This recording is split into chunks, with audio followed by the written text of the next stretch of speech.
안녕하십니까, 박사입니다.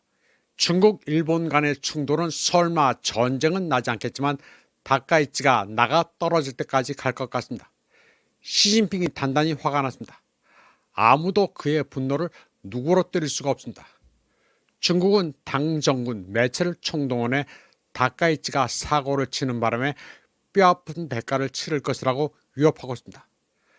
타이완의 시사평론가 고정량 박사는 지금까지 동원한 중국의 수단이 10분의 1밖에 안 된다고 평가했습니다. 그는 다카이치가 여론조사를 믿고 절이 막 나간다고 말합니다. 다카이치의 지지도가 75%에 달하는 게 진짜 문제라고 분석했습니다. 고정량 박사는 웃겨서 눈물이 나올 정도라면서 외교정책, 국제정치를 여론조사 따라가면 나라가 망한다고 말했습니다. 그는 젤렌스키도 2023년에 지지도가 93%에 달했는데 지금 결과는 어떻게 됐느냐고 반문했습니다.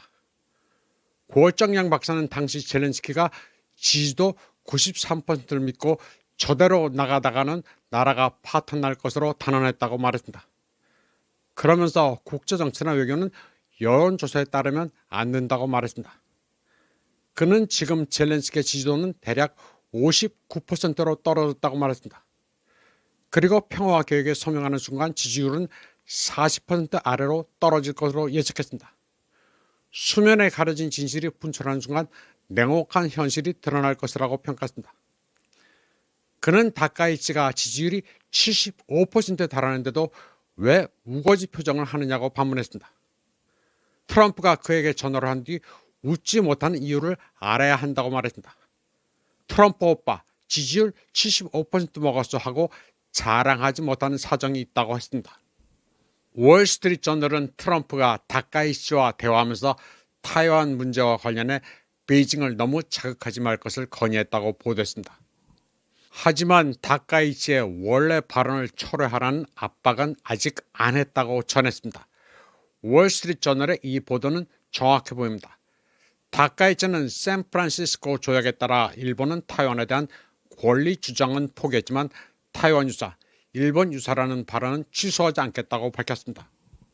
이와 관련해 키하라 일본 관방장관은 트럼프가 다카이치에게 말조심을 시켰다는 월스트리트 저널 보도는 사실이 아니라면서 공식 항의했습니다.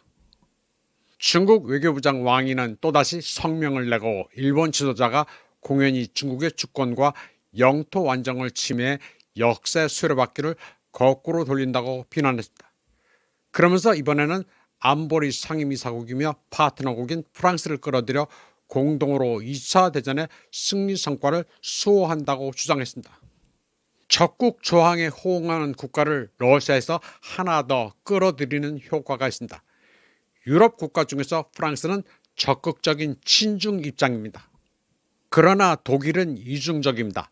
전범국인 독일은 일본과 타이완 편을 들면서 중국의 인권 시비를 걸고 있습니다. 프리드리히 메르츠는 이번에 노골적으로 다카이치 편을 들고 있습니다. 독일 외교부장 바데풀은 중국을 방문하려다 퇴짜도 받았습니다. 재무장관 클링바일은 중국은 없어서는 안 될 파트너니 우호 관계를 수립하자고 했다가 귀국 비행기에 오르면서 바로 베이징에 뒤통수를 쳤습니다. 그러나 결국 독일은 넥스페리아 사태와 히토류 때문에 중국에 굴복했습니다. 로우전으로 저렴한 러시아 에너지도 버리고 러시아 시장도 버린 독일은 이제 살기 위해서는 중국의 바지가랭이를 잡아야 합니다. 아니면 그냥 자살입니다. 그 대표적인 예가 폭스바겐입니다. 폭스바겐은 중국에서 전기차를 생산해 비용을 절반까지 줄일 계획입니다. 에너지와 자재, 기술, 시장이 있는 중국을 버릴 수는 없습니다.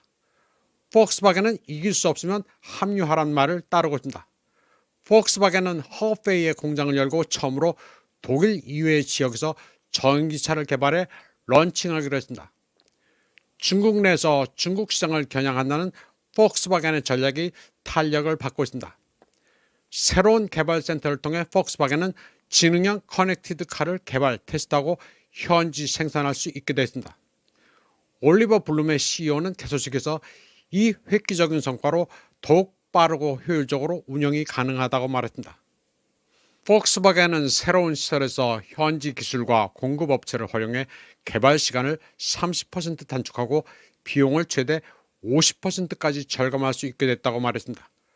폭스바겐 그룹 중국 기술 회사는 전기, 지능형 및 커넥티드 차량에 전념하는 가장 포괄적인 R&D 허브입니다. 폭스바겐은 현지 기술 기업, 공급업체와 협력해 자율주행, 디지털화, 디지털 콕핏 기능, ADAS 등 중국의 시장을 정의하는 트렌드에 발맞추는 것을 목표로 합니다.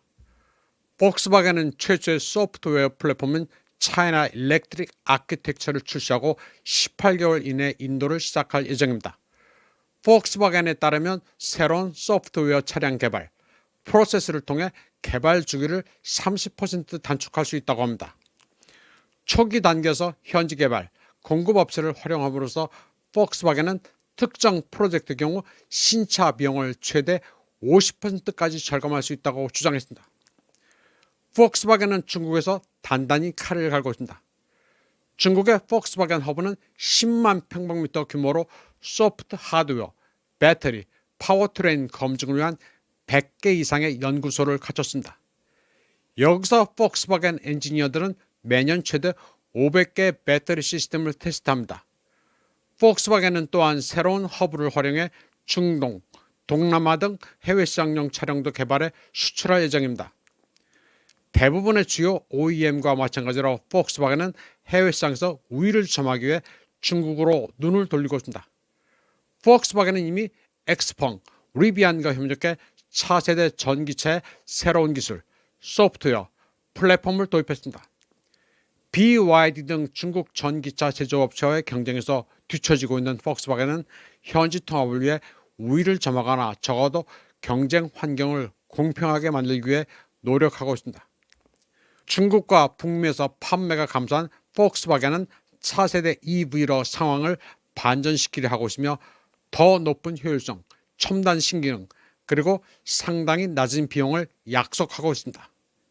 이번 방송은 여기까지 하겠습니다. 시청해주신 여러분 감사합니다.